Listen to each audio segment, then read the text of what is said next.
So we are joined by former state senator Florence Shapiro of Plano, former Fort Worth mayor Betsy Price, and Stacy Blakeley, who runs the Policy Circle, a nonpartisan organization to get women involved in civics. And so welcome all very much. We appreciate it. Thanks for having us. Here. So you are all supporting Nikki Haley, former South Carolina governor, former U.S. ambassador to the United Nations, for president. And I wanted to give you a chance to explain why. We'll start with Senator Shapiro. Okay. I actually heard Nikki Haley speak about 3 or 4 years ago. You know, COVID, you forget what years were. But she was here actually promoting her book, which of course I got and passed it on to many of my friends. I was so impressed with her back then. This was not a campaign, rally or speech or anything. This was just Nikki Haley as Nikki Haley. She talked a lot about her past, the things she's done, how many wonderful opportunities she had in her life. And I found in her voice and in the way she spoke to people, I just found somebody I really, really liked. Female elected officials pick and choose who they would like to follow because there's a lot of them coming out and a lot of them I don't agree with. So when you find somebody that you really think has the respect and the admiration simply because of what she's done, I was a huge fan back then. Since then, she decided to run for president, and it was very easy for me to pick the person I wanted to help support. And when they said they were going to come to Texas, it was even better because I felt like everybody that I know, I wanted to also get the opportunity to see her and to talk to her and be in a room to hear that enthusiasm that she has for what she's doing. Mayor Price. You bet. Like Senator Shapiro, I met Nikki in 2016. She has a good friend here in Fort Worth, and he invited us when I was mayor to dinner with Nikki, and her husband was there, and there were probably 25 people, and I got to know her, and then I've seen her since then 2 or 3 times. She's an incredible person, but I was so impressed with her warmth, how down to earth she was. Her thinking is so good. She thinks through. She's very analytical about things. And then when she decided to run for president, I thought, I love this gal. She's not just about the politics. She's about public service, first and foremost. What can we do for this country, and how do we move this country forward? And how do we address border issues? How do we address international issues? And she's got the experience to do that, having been a very successful governor and having served at the UN. She, had a lot of respect when she was at the UN.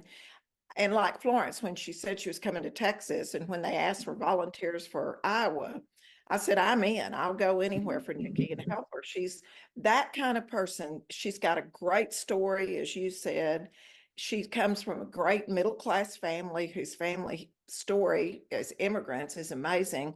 She can relate to anyone, the highest or the lowest among us, and truly cares about people. And I think she can work with most anyone. And right now, we need people who can work together, who can bring everyone to the table and hold to their principles, but still get the job done. And I think Ambassador Haley does that. And Stacy, you're volunteering with her campaign. So why are you supporting her?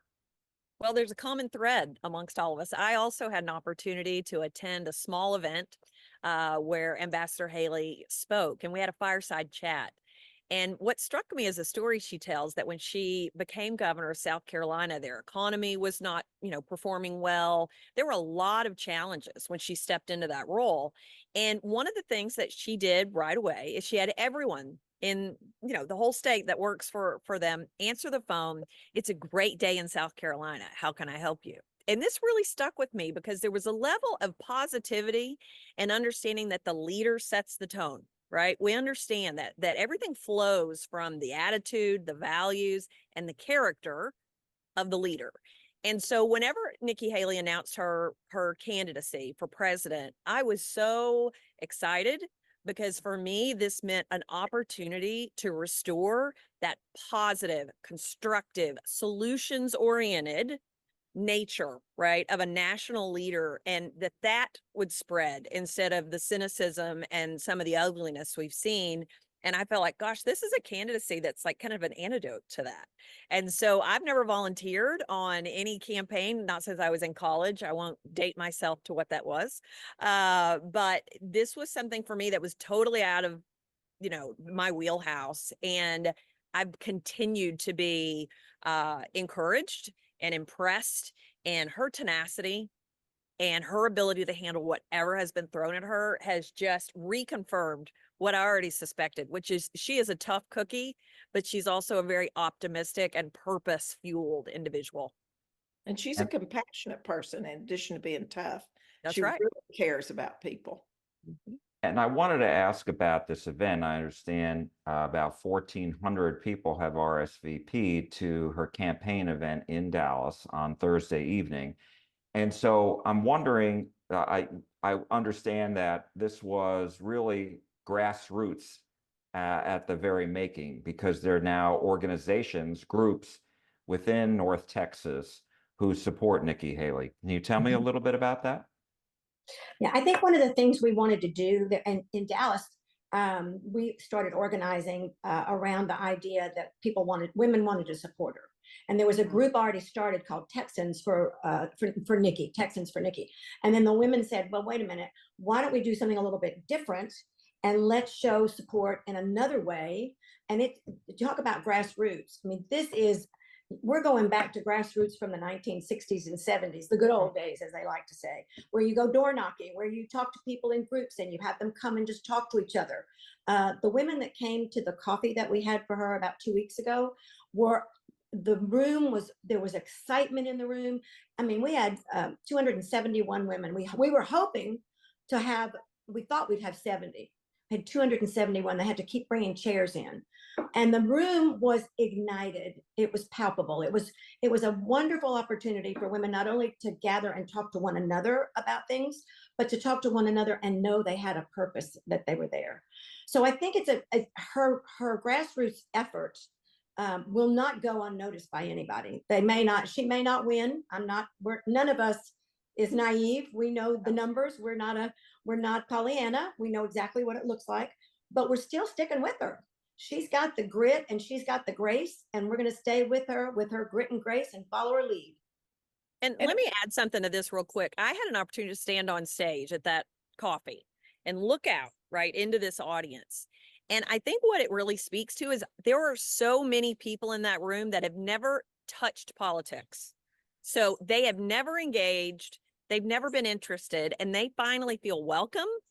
They're excited and they are engaged in a way that I think even like Florence and Betsy would probably agree. We were a little blown away that morning by Nikki was not even at the coffee, and we had that room packed. And what I felt like afterwards is people, what can I do? What can I do? And so that's really what got this ball rolling even more, right? To get us ready for the big show, which is this Thursday.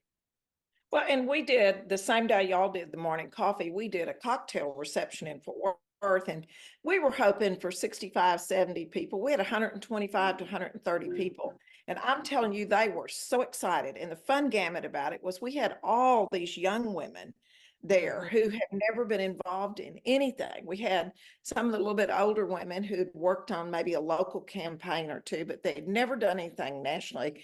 And I had the opportunity to speak to the group, and just looking at them and listening to them, it was amazing how excited they were. They left all wanting to know, what do we do? How do we get engaged? They're tired of the drama, and they're tired of the lack of cooperation and lack of functioning, particularly at our national level. And they're just tired of hearing all that. They want somebody that's upbeat, positive, somebody they can connect to, somebody their sons and daughters can connect to.